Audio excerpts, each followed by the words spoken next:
Hi,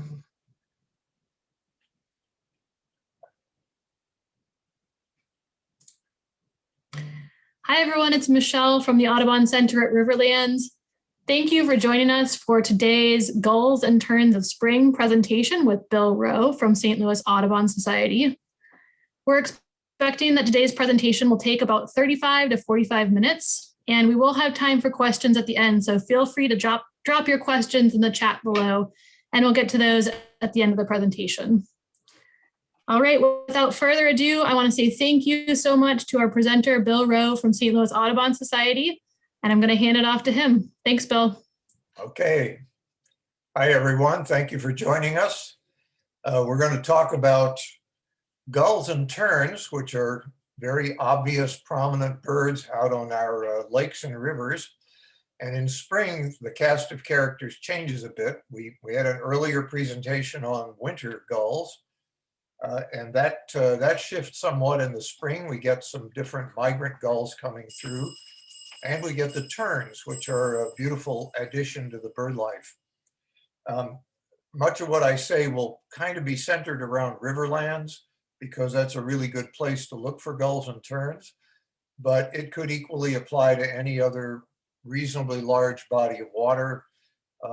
In particular, a few places would be Carlisle Lake in Illinois, or Horseshoe Lake, which is closer, Creve Coeur Lake here in the St. Louis area, sometimes other smaller lakes, and wetland areas, especially for the terns, like marshy or shallow wetlands, such as up at Clarence Cannon National Wildlife Refuge up in Pike County and places like that. So I'm going to start out with a quick question. You don't have to send this in on the chat. Just look and think for a second. See if you can make a note or a mental note about what you think you're seeing in the left image and then in the right image. And then we're just going to go on. We'll come back to these and you'll get your answers. You can see how you did. Okay, here's our plan. Gulls and terns make up a family called the Laridae, and they're in two branches, namely gulls and terns. And so that's what we're going to be working on. There are many, many kinds of gulls that come through St. Louis. We're going to limit this to just a few of those. And we're going to start with a review of part of what we did last time in the Winter Gull workshop, because it included a lot of material about how gulls grow and change with age, how their plumages change and so on. I want to do a bit of a refresher on that. So let's move ahead with that. And by the way, if I use the word larids, which is in red there, that means they are members of the Laridae. So it's either gulls or terns. Okay. Gulls have some good features as far as being a birder or an observer.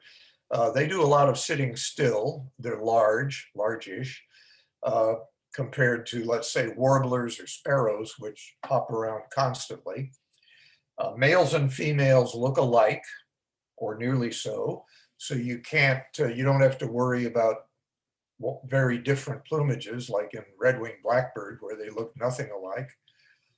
You can identify nearly all the gulls you see by learning just 4 common species. And 2 of those we worked on before, and we're going to review them right now. And the other 2 are mainly migrants in the spring and fall. The bad news is that gulls do look different at different ages. This applies a little bit to terns too. And which field marks you use, how you tell them apart, does depend on the age. And the 2 migrant gulls also look different by season. There's a breeding and a non-breeding plumage. Even within an age group, there can be a lot of variation. And then there's the issue always of trying to pick out something that's unusual or even quite rare. Okay, more preliminaries. If you're looking at a gull, any adult gull is going to have a smooth color to its back and wings, some shade of gray, pale to dark. but the back and wings together I'm going to call the mantle. It'll have a white tail, unmarked, and it'll have white underneath, although they may have some patterning on the head and neck. Oops, sorry. Any immature gull, meaning not yet adult, will have some kind of pattern or mantle or discoloration on the mantle, maybe on the wings in particular, or some dark color on the tail, like a band at the tip, and or maybe some color or pattern underneath, like brown color. So let's get going on our first gull. This is the first one we had in the other show. It's still the common gull that you want to be familiar with at all times of year.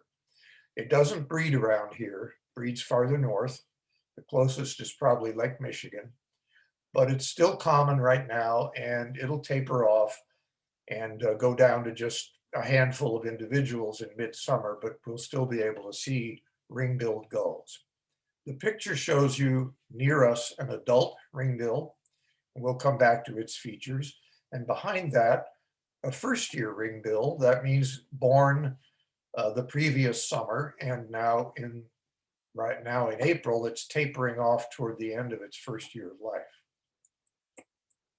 So that first-year ring-bill has had some molt go on, and it's grown in some feathers on the back that are mainly a pale gray, and they do look like the same color that the adult's going to be. So the whole process of molting and changing its plumages is a matter of getting closer toward the adult plumage as time goes on. Notice that the legs are pinkish at this time, and the bill is bicolored. It's pink at the base and black at the tip, and it has a dark eye. These are all things that are going to change by the time we get to adulthood. When it flies around, the first-year ringbill has a black tail band, about an inch wide, and it has that saddle of gray in the middle, and then this kind of complicated wing pattern that you don't need to worry about. As we get towards late spring and summer, many of the gulls, here's an example of a ring-billed gull, really show a lot of wear and bleaching from being in the sunlight so much, from bumping up, their wings bump against things, and the wing feathers all get worn and messy. And so this bird needs to molt, and that means growing in a new set of feathers, and that will happen sometime from late summer on into the fall, and it'll come out with a clean plumage then to wear into the next winter. And here's the adult ringbill with its standard features. It's got a yellow bill with a black ring around it. No surprise. Its eye has become yellow. Its back is all pale gray. Its whole mantle is pale gray. That's the back and the wings together. It has those black primaries with little white spots on them, and it has yellow legs. So the legs have changed from pinkish to yellow. When it's in its second year of life, it'll be sort of like this, but with some differences. You can tell that signs of immaturity. But this is your adult ring-billed gull, and you ought to just make sure you're very familiar with that. Our major common large gull is the herring gull, and it was here in good numbers in the cold weather, especially that February cold snap. But a number of them will hang around into spring, and the farther we get into spring, the less numerous they are. But right now, you can probably find a couple of herring gulls, at least, still around Riverlands with the ringbills. And here is a first-year herring gull. It's the big brown gull that's easy to spot if it's standing with a bunch of adults. It's much darker, and it's typically going to be a herring gull if it looks like a big brown gull among the others. That isn't always true. It could be one of the less common ones, but normally it'll be a herring gull. And here's what he looks like in flight. Again, big brown gull. The tail is all blackish. Remember, the ring-billed gull's tail was whitish with a black band at the tip. And sometimes the head gets pale. And then by this time of year, March or April, oftentimes that brown color has really faded off. So here it's faded from the head, it's bleached somewhat, the wing feathers are turning kind of pale gray and whitish. It still has a good bit of brownish kind of a wash underneath. So it's still a first year immature bird, but clearly getting different. And it isn't a ringbill because it's still too colored brownish all over. And that bill, even though it looks like what I described there, the ring-billed gull bill, bicolored, yeah, it turned into that. But it's a much bigger, stouter, meaner looking bill than a ringbill has. So there's ringbills and herring gulls. And here's the adult herring gull. This one is maybe a little trickier to pick out, but if you can see it well in your binoculars, you'll see that, look at the legs. As an adult, herring gull keeps those pink legs compared to the ringbills, which have turned yellow. And it is bigger, not so much in this picture, but it really is. It's a bulkier bird, several inches longer, and it has a big yellow bill with just a little red spot there out on the lower edge of the bill. It doesn't have that ring. So that's an adult herring gull, and that might be what you see around here as well. I'm kind of skipped over the in-between stages this time. We spent a lot of time on that before. Okay, another large gull that you still might see, it used to be considered a rarity, but now it's more or less just uncommon up at Riverlands in the fall and winter. And occasionally you still might find one in the spring. It's the lesser black-backed gull. The adults are easy to pick out. They have the black back and wings, black mantle. It's not really black, it's a charcoal gray color. But here's the bird in flight, and you can see that the whole inner wing is a dark gray compared to the primary tips, which are really black. Anyway, it's a largish gull, but about between ring-billed and herring size usually. And then if it's a younger bird, if it's 2 or 3 years old, you'll see some of this very dark gray on the back and maybe the wings. When it's just 1 year old, a first-year bird, we have to go back to the winter lesson and go over all those reasons why it's different from a herring gull. It's pretty tricky. So let's not worry about that one. Now we'll move on to the gulls that you can see in the spring. They are mostly smaller than the ones we just covered, smaller than the ring-billed gull. And they're either regular migrants with us, and that's the two we'll focus on the most, or irregular visitors, meaning occasionally you'll see one or two, or they're real rarities, which are separated by maybe many years before they show up. And I'll just cover one of those. I'm omitting one that is a possible rarity that can show up in the spring, but it's pretty nuanced and tricky to identify. It's called a California gull, and we're just going to leave that one out today too. However, we'll start with the smallest of our regular gulls. This is called Bonaparte's gull. And by the way, that isn't named for Napoleon Bonaparte. It's named for a distant relative of his named Lucien Bonaparte, who was a naturalist and came to America and did a lot of work over here. This is our smallest regular gull. It's only about 14 inches long or so, definitely a lot smaller than a ring-billed gull, and a very pretty little bird. And this is the first of several that have a non-breeding and then a breeding plumage. Non-breeding means in the fall, winter, and early spring, it looks like this. And the key things here are that it's got this lovely wing pattern with light gray and then a white, almost a narrow triangle or white slash in the outer primaries. And that shows up at a long distance, and that's what you look for when the bird is flying around. When the bird is sitting still, you look for the head pattern, which is an extra black dot here on the back of the head behind the eye. And otherwise, it has a very slender little black bill and bright orange-red kind of legs. Now, when we get into April, they begin moving into their breeding plumage. Some of them retain non-breeding plumage, but they start developing a black hood on their head. Everything else stays pretty much the same, even if they're molting, the feather patterns will be the same, but they have the black hood. Here you see a number of them have that. Some of them are not quite there yet, like this guy up in the left corner. That hood is turning, but it's not completely black yet. And in the middle, there's one that's still in the non-breeding plumage with the two black dots. The one black dot is its eye, and the other is that little spot on the side of the head.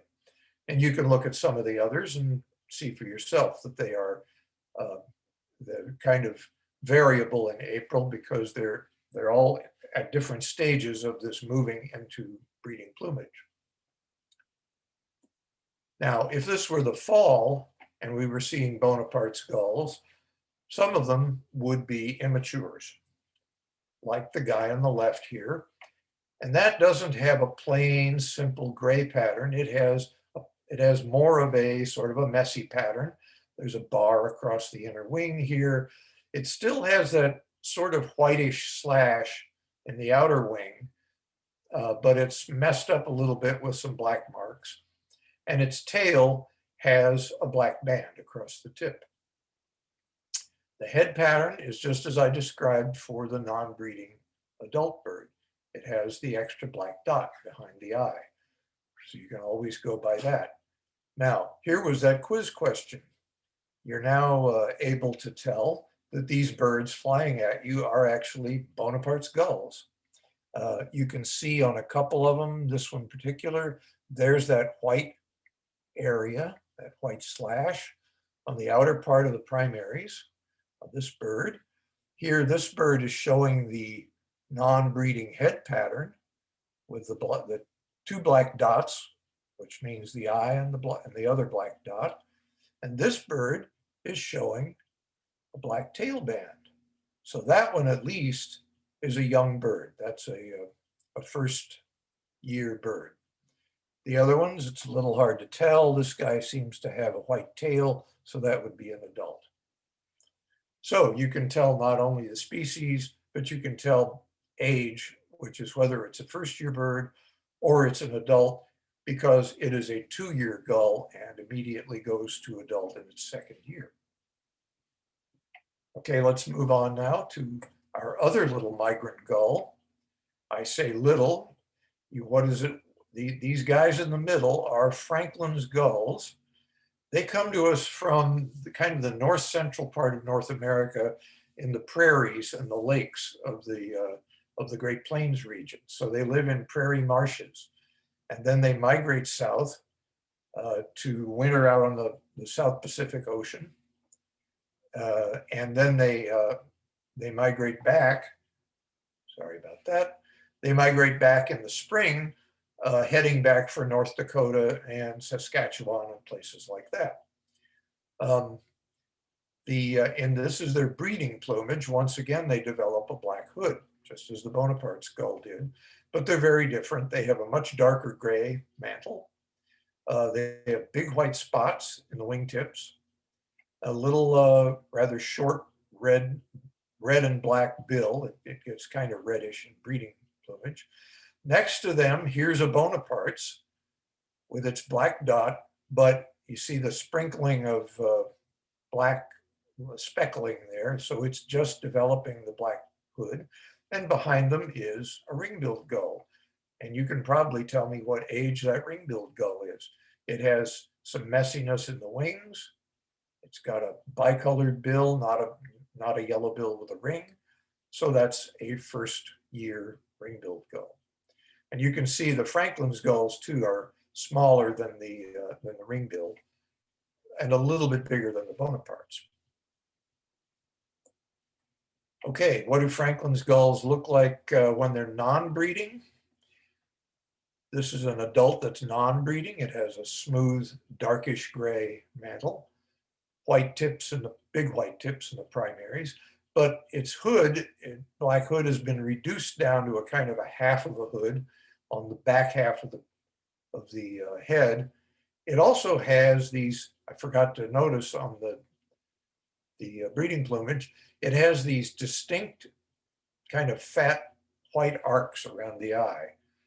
Notice that there, it's almost an eye ring, but it's broken. So they're separated into two little fat white marks, like chalk marks above and below the eye. Very distinctive. And the Franklin's gull flying around, if it's an adult, it has a limited black wingtip and then a little band of white inside that. Pretty distinctive. And here, this one also has that black rear half hood on the head. So these ones here are going to be adults in fall when they've lost their breeding plumage, or maybe very early spring before they've attained it. In the fall, and I did promise you that we sort of mentioned fall a couple of times. Come on now, please stay with me. In the fall, the young birds, the first year birds, have that somewhat darkish gray on the back, but the wings are kind of a complicated, messy brown color. Here it is in flight. The dark gray on the back is nice and clear, but the wings are all brown without any white tips. But it still has that black partial hood like an adult, like a non-breeding adult, and a black band on the white tail. And even the eye arcs, the little eye crescents show up very well against that black. So there's the young Franklin's gull. We'll go back here and take a look at, there's the non-breeding adult, there's the breeding adults, which is what you're apt to see right now or going into May through April and May. Okay, now we'll look at something else here. Notice that these other ones are what I described for Franklin's gull. These are non-breeding plumage adults with a half hood, rather blackish, big eye arcs, lots of white in the wingtip. I'm repeating myself, but that's on purpose. But there's a larger bird here. Maybe not quite the size of a ring-billed gull, but getting close. Distinctly bigger than the Franklin's gull, but it looks kind of similar. It's got a darkish gray mantle. It has something like that half hood, but it isn't as black. It's more of a wash of gray on the back of the head. It has the eye crescents or eye arcs, but they aren't as big and fat as on the Franklin's gulls. You can look at all of them around here. These are all Franklin's. And it has a bigger bill that's both stouter and longer. And it has less white in the wing. The white spots are smaller. That's a bird called a laughing gull. And it is found around here on a fairly regular basis. It comes up from the Gulf Coast. They're found all around the coast, the Atlantic coast and Florida and the Gulf Coast. And so we get ours, undoubtedly, they come up from the Gulf Coast. They're just kind of wandering birds, and they can show up anytime in the warmer weather. So April, May, through the summer and on into the fall. It's just possible to get a laughing gull at Riverlands or any of the other places around here. So you can kind of keep that one in the back of your mind. Now, I said non-breeding plumage, just like the Franklin's gull here. But what about breeding plumage? Well, laughing gulls have that too. And here is one. This was found locally, and the photographer got a nice shot of it next to a ringbill. And look at that. It's very close to the same size, isn't it? That's a big clue right there that it is a laughing gull and not a Franklin's gull. And other clues are that the bill is fairly long. The eye crescents aren't big and fat. They're there, but they're not bulky or bulging. And there's essentially no white marks in the wing. Now, this is going to get a little confusing in a minute, but right now that's good. All of those are good marks that you have a laughing gull here hanging out with a ring-billed gull. So this is actually your first tricky identification of the program. There'll be more. Okay, here is the tricky part. This is a Franklin's gull. Come on now, please stay with me. Here we are. This is a Franklin's gull, but look at the left picture.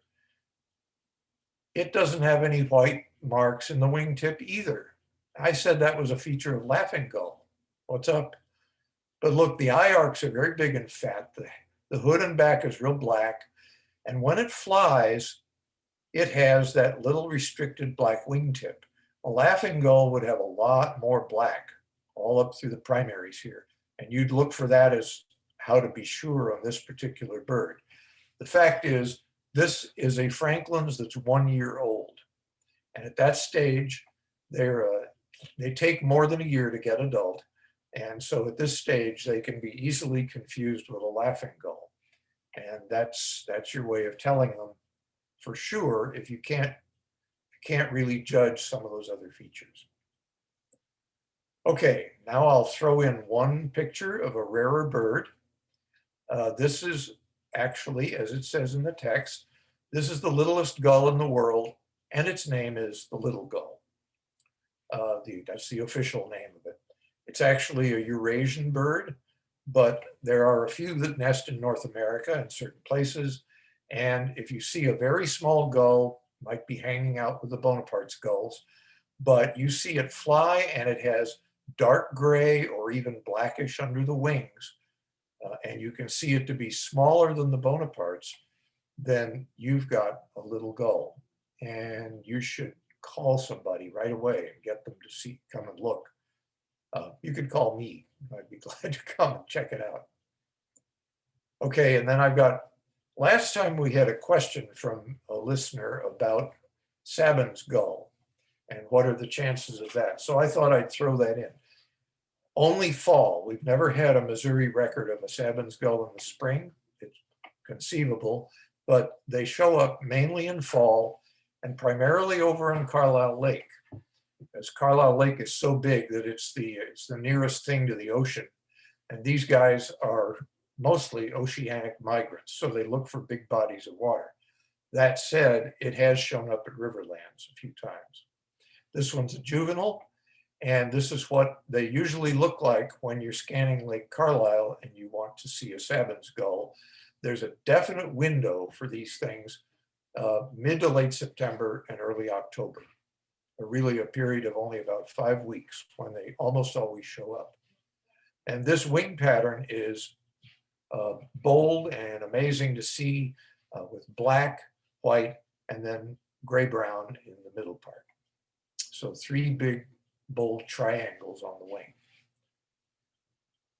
Okay, that's for fall. Now we're going to cover some terns. We have 5 regular terns that come through St. Louis. The names are there. The first 3 are going to be quite easy. And then we get into some complications with the last 2. And you're going to have to be patient with me at that point. We're leaving out the real rare stuff. I named them here, the Arctic tern, the sooty tern, and the black skimmer. These have all shown up at least once in the St. Louis area, but they're really rare. So that isn't the point of today. We're going to try to get you used to the normal things. Terns in general are slimmer. They have long pointed bills and long, sharply angled and pointed wings. And from our point of view as humans, they seem more elegant. And here's an example. This is our big tern, a regular migrant, starting in April, but it's not just North American, it's found worldwide in Eurasia, and I believe it's even found in Australia. It's unmistakable for its size and its bright red bill, and that's the Caspian tern.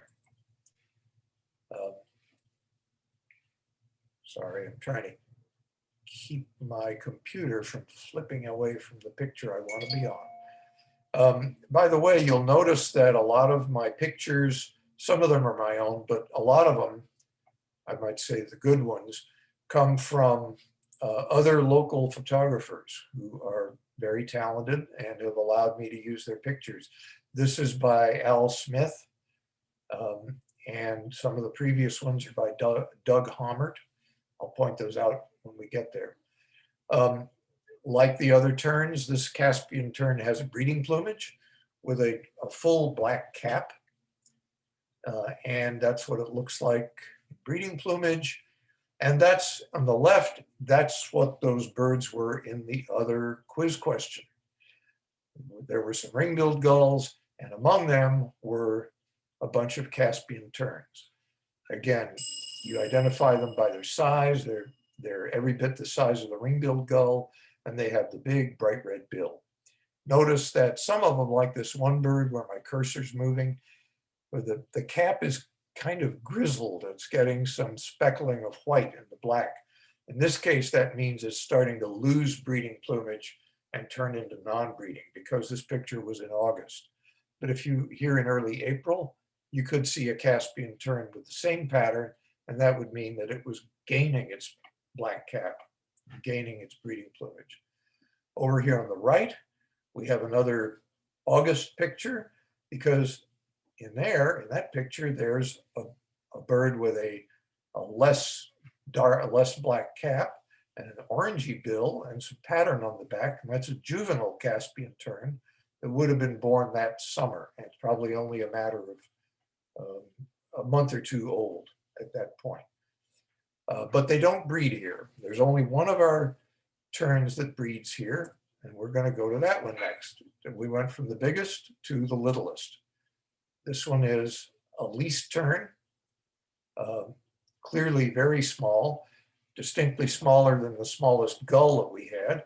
It's really only about the size of a starling, and that means around 8 inches long. They have a fluttery flight. They still look like terns with the little pointed wings, but they fly around and catch tiny little prey, like this is a little bitty fish. The adults are easy to tell by pattern, not only just size, but that they have a yellow bill and this white forehead against their black cap. The least tern is the one tern that still breeds in Missouri. It breeds along lakes and rivers all up through the interior part of North America. It's become well known as an endangered species in the past few decades, partly because the lakes and primarily the rivers have been so heavily managed that they don't have the long-lasting sandbars in them that they used to have, and that's what the terns evolved to nest on. Up at Riverlands, they have tried several ways, but this is pretty much what they do now. They have an old barge that they set out in the middle of Teal Pond, and they have guardrails up on it to guard against things like raccoons, which learn to swim out there and prey on the nests. And the least terns come to that, and they build their nests on this sand out there. Some years it has worked really well, and they've had a lot of broods hatch and succeed. And I think, I'm not sure what the best total they've ever had is, but I know sometimes they have as many as 30 or more young fledged out there. You'll notice on this left picture that the two right-hand things in the corner are actually model least terns that they put there to encourage the real least terns to come and nest. And here's a juvenile on the right, a young baby bird practically, that has hatched out and will learn to fly soon. And it's got its bands on its leg, which will stay there. And then if this bird should ever be recaptured anywhere else, or perhaps found dead, you can check out the band number through a central database and find out that it was raised here in St. Louis at Riverlands. Okay, tern number 3, fairly common migrant. Used to breed in Missouri, but that ended about 80 years ago. We've lost a lot of our major, larger wetlands in Missouri, and so black terns don't breed here anymore, but they do come through from farther north, from the big lakes and marshy areas up in Canada and the northern states. And in breeding plumage like these guys, they're impossible to mistake for anything. They have that beautiful combination of black and kind of medium gray on the back and wings. They're pretty small, bigger than least tern, but smaller than all the others. And in the fall, they go into a non-breeding plumage. Whoops, sorry about that. That looks like this on the left, kind of a medium darkish gray on the back, a partial hood on the head, might remind you of those Franklin's gulls, and then a little dark smudge right here at the shoulder that's easy to see, kind of a good identifying mark. And if they're really young, a juvenile, they'll have some pale brownish or kind of a gingery color on their body and wings, and a similar head pattern. And sometimes you can remember this by noticing that it kind of looks like they have headphones on. Okay, now we'll go to the last 2 terns. I'm going to take it a little slow and easy here. These are small birds compared to a ring-billed gull. They're even a little bit smaller than Bonaparte's gull, but they're bigger than those least and black terns. They're about 14 to 15 inches long. And they are very similar. The first of the 2 is commoner, and we see them a lot starting right about now.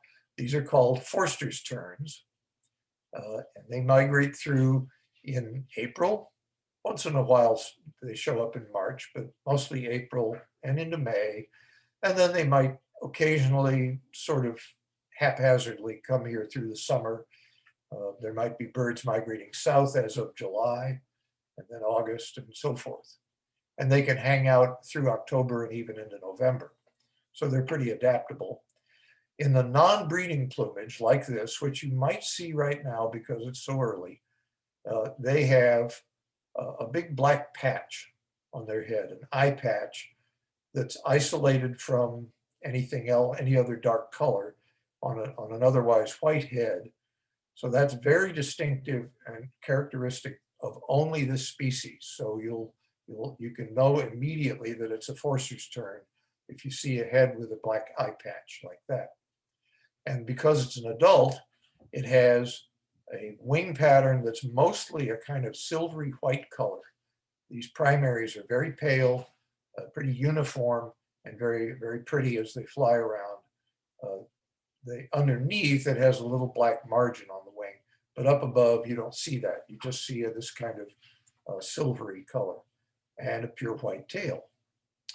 Okay, what happens later in April and into May? The head pattern changes and takes on their breeding plumage, which is like this. It's a full black cap, just as we saw in the Caspian tern.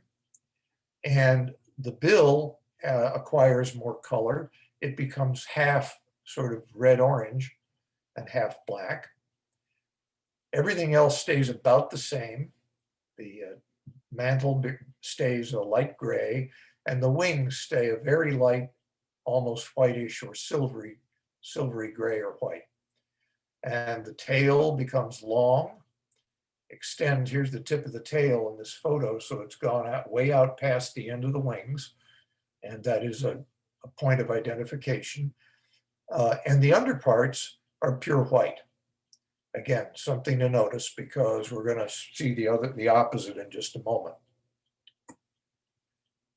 Okay, now this one looks a lot like it, doesn't it? But it doesn't have those silvery white primaries. It has a patch of darker primaries out at the end of the primaries, and that stops here in the middle of the wing with a kind of a dark line and then gets lighter in there. This is a sign of that this is probably a common tern. And that's a little bit wrong name for us around here. This is the less common tern. It's not rare, but we don't get as many as we do of the Forsters, not as often, mostly in May and sometimes extending into June, heading north, and sometimes very tricky to tell from the Forsters. It's helpful if we see it perched and next to a Forsters. We're going to look at this really good picture that a friend of mine got. And it has, actually, there's 4 kinds of birds in the picture, but the thing to focus on is the left-hand bird here is a common tern in its breeding plumage. And the bird on the right, this one, is a Forster's tern in its breeding plumage. Be careful not, don't worry about this big thing in the back with a big orange bill. That's something else. You can see in this picture, the most important feature, the easiest one to separate these, is that the common tern in the spring is gray underneath. It's gray right up to about the throat and the side of the neck, which turn white. So there's a white area in between, but starting from the upper breast right on down, it's a light gray. Now you can get mixed up on a photograph between real gray and a shadow that's cast. But look, here's the Forster's tern, and it's in the same position with the same lighting conditions, and it's clearly white underneath. So if you see a good look at these perched terns and you see a gray one or a white, clearly a white one, that's a really good separator right there. But there's some other differences. One is that the common tern usually has a thinner bill, a slenderer bill. Forster's tern has one that's typically a little deeper at the base and takes on a more slightly triangular shape. Forster's terns also have longer legs. Again, you pretty much have to see them together side by side to judge that. But if you do, if you get lucky on that point. And the third thing is we cannot see here, but we don't see on the common tern any tail sticking out beyond the wings. And we don't see the Forster's tern very well, but its tail, as in that other picture, its tail does stick out beyond the wings in breeding plumage. It does not on a common tern. So there's several things to check, and it's a good idea to try to tick them all off, check all the boxes before you say you really have a common tern. Here's what common terns look like when they're in non-breeding, which would be mainly in the fall. They lose the full black cap, and what they're left with is the black rear half of the head, a white forehead and a black, sort of a black shawl wrapping around the rear of the head. And this picture also shows one little thing that you can very seldom see when you're watching the birds in the field, but on a photo you can catch it. And that's this little black outer edge to the outer tail feather. So the very outermost edge of a common tern tail has black there, and that is distinctive. Now let's take a minute to look at these birds over here. I said I'll help you identify them. Well, I'm going to help, but you know what this front one is now. That's a Caspian tern. It's a young bird. The two in the back, the bigger ones, are ring-billed gulls. But what about the smaller perched terns? Okay, remember which one had the eye patch? Sure, Forster's tern. So there's 2 of those, and here's one more. The right-hand 3 are all Forster's terns. What about these? The rest of them? Well, they have what I've described here, the black shawl wrapping around, not just an eye patch. And they have one other thing that hasn't been captured in a picture here. In non-breeding plumage, a common tern also has a dark shoulder bar like this. In fact, this one's flying in. You can see on that, that's got the black shoulder bar too. So we have 1, 2, 3, 4, 5, at least 6 common terns in this picture. But at a glance, these smaller terns are not all that different. So that is why it gets tricky. Now we're really going to get tricky. I'm almost done. And I congratulate you on making it this far. But now you get another puzzle, and it's going to require a little more information to solve it. This bird the photo was taken at Riverlands in May, giving away the answer there. The full black cap, by what I've said before, suggests that it's maybe an adult in breeding plumage. But the dark wingtips suggest that it's not a Forster's, must be a common tern, because they had darker wingtips, and adult Forster's terns had these silvery, whitish gray, light gray primaries. Does that mean we just put common tern down on our list for this bird? Answer, of course, is no. That's a rhetorical question. We have to check everything else. And what we also need to know is that these terns don't become adult immediately. It takes them 3 years. If this were just 1 year old, as it would be clearly a Forster's tern, because it would look like this on the head. It would have the eye patch. Even in May or June, a 1 year old would have that. So you'd know right away. But this bird has gained its black cap, but it hasn't yet gained its adult white primaries. So this is actually a 2 year old. It's called second summer Forster's tern. And now that you know that, you can kind of see those things that I mentioned on that other photograph. The bill looks a little bit heavier and deeper at the base than a common tern, a little more triangular. The legs look pretty long. And the tail in this one actually does extend past the primaries. It sticks out to here in this picture. So you've actually confirmed that you're looking at a 2 year old Forster's tern. And here's another one over here, taken the same day with it. The full black cap has not come in. It's still kind of grizzled up there, but otherwise pretty similar. Okay, so that's the end. And I've gotten the trickiest part, that's the farthest into the weeds that we will ever go on this show. So Michelle, do you have questions? Yeah, Bill, we've got some questions coming in on the chat. And just a reminder to anyone listening, please feel free to drop your questions and we'll ask Bill to cover those. Okay, and I'll try to flip back to the relevant pictures if that's what's needed. Okay. So our first question for you, Bill, is are you able to tell the difference in male and female terns based on plumage? No, and that's a blessing, because if we have the age problem of these first, second year birds and the breeding and non-breeding business going, if we also had male and female differences going at the same time, it would really be complicated. So no, terns are just like gulls, male and female look alike. I think that probably the main difference is a very slight disparity in measurements. Like males might be a little heavier on the average, or be just a little longer, a little bigger, but that wouldn't be something you could tell in the field. Great, thank you. So our next question for you is related to molting and spring migration.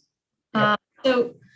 This person wants to know, do gulls and terns molt before or after spring migration? And what plumage or phase would we expect to see?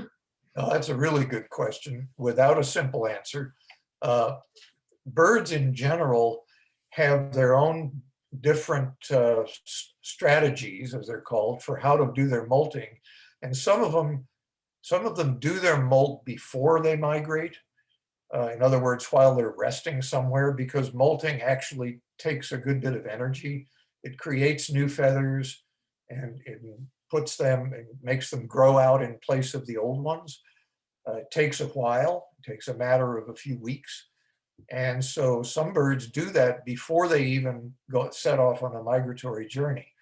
But these birds that we've been talking about, they molt while they're on the move.